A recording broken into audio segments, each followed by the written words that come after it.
In 1947, after many months of testing and redesigning the Bell X-1, Chuck Yeager broke the sound barrier and changed the course of history of aviation forever. In 1903, the Wright brothers made their first successful flight, which was a giant step towards aviation as we know it today. Propeller planes with a new fuselage design were soon flying at over 100 miles per hour. With World War I starting in Europe in 1914, Britain, France, and Germany began developing better airplanes to help win the war. After World War I, developments in aviation took off. By 1931, Britain's Supermarine S-6B had won a competition with a speed of 340 miles per hour. The next year, the S-6B broke the world record with a speed of 407 miles per hour. That world record brought the realization that the speed of sound could possibly be broken. In 1935, aviation researcher W.F. Hilton coined the term sound barrier while talking to reporters about his research into planes flying near the speed of sound. Hilton explained the plane wings would hit resistance like a barrier. In 1887, Professor Ernest Mach took the first photograph of shock waves moving around a bullet at supersonic speeds. Throughout the 1930s, British officer Frank Whittle was working on an idea for a turbojet engine. By 1937, Whittle had tested a prototype for a turbojet. Germany was also working on a turbojet.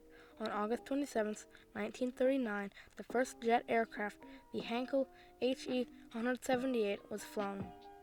During World War II, the Germans made significant progress with jet aircraft. In 1944, the Germans began flying the Messerschmitt Me-262, which was capable of 525 miles per hour, 100 miles per hour faster than Allied propeller airplanes. British pilots started flying a jet fighter called Gloucester in July 1944, but it was slower than the Messerschmitt Me-262. The Lockheed PF-80 Shooting Star was the U.S.'s first operational jet fighter, although too late for service in World War II. In 1948, the U.S., with help from captured German documents, was able to design the F-86 Sabre with fully swept-back wings and added slats in order to reduce instability at low speeds.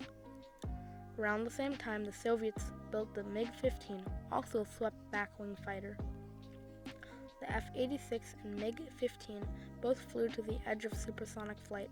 Meanwhile, in the U.S., in March 1944, the military and the National Advisory Committee for Aeronautics began working together to make a research plane. The Army decided they wanted to use a rocket engine because it would provide the needed thrust to reach higher altitudes. In March 1945, the Army selected Bell Aircraft Corporation to build the research plane. The Bell X-1 was shaped like a .50 caliber bullet because they performed especially well at very high speeds. The rocket engine produced 6,000 pounds of thrust when all four chambers were ignited. Liquid oxygen mixed with alcohol and water was the fuel used, since it was safer than other rocket fuels at the time. The aircraft was designed with thin wings since these performed better near the speed of sound. A high tail was constructed and movable horizontal tail, where a stabilizer was added for stability. It was decided to launch the X-1 into the air from a large bomber plane, the B-29 Superfortress, rather than take off from a runway, as this would allow it to save fuel. On August 6, 1947, former fighter pilot Chuck Yeager performed his first flight, where he reached Mach 0.85. During numerous test flights, Yeager identified various problems which the engineers were able to correct.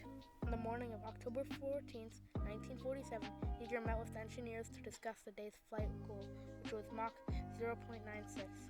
A little after 10 a.m., the B-29 bomber carried the X-1 into the air and released it at 20,000 feet.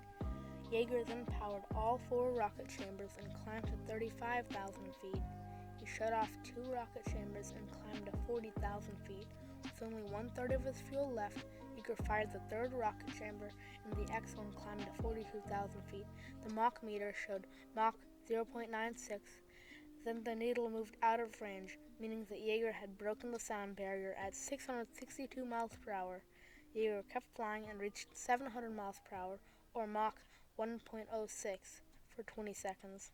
Surprisingly, flying at supersonic speeds was extremely smooth. Yeager was a bit disappointed that breaking the sound barrier proved so underwhelming. The shockwaves had formed a cone that trailed behind the plane. Yeager's achievement was kept secret for some time to ensure that the tail design was unknown to rivals such as the Soviet Union. In June 1948, the news was confirmed that Chuck Yeager had broken the sound barrier. Yeager was awarded the Collier Trophy for achievements in aviation and became an American hero, appearing on the cover of Time magazine. Breaking the sound barrier was a milestone in the development of aviation. Flying beyond the speed of sound became feasible once the dangers of the sound barrier had been solved. Space travel and exploration suddenly became a possibility. There were also many breakthroughs in design that are still in use today in commercial aircraft. Chuck Yeager and many individuals who contributed to this amazing achievement showed that barriers could be broken. Air travel today as we know it is only possible because of this significant achievement.